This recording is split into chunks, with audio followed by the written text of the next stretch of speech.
Welcome sa Clearbans Channel mga katiktik. Ngayon meron tayo ditong S21 Ultra 5G.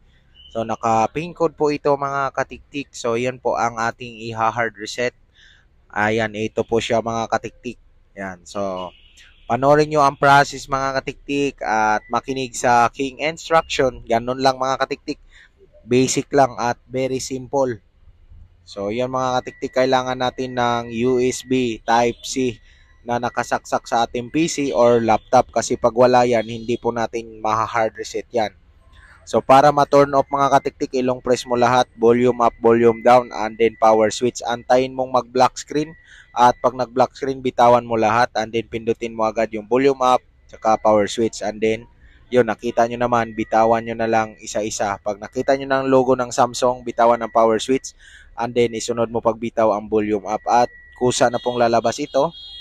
Yan, at gagamit tayo ng volume down para mapunta siya dito sa factory data reset. Yan, wipe data or factory reset. And then, use ka lang ng power switch. Yan, volume down, factory data reset. And then, power switch para mag-reset na po siya. Tapos, yan, ulitin natin mga katiktik. Yan, volume down, and then factory data reset, and then power switch. So, din reboot na lang natin mga katiktik. Power switch na lang yan. Reboot system now. Isang pindot lang sa power switch at magre-reboot na po yan.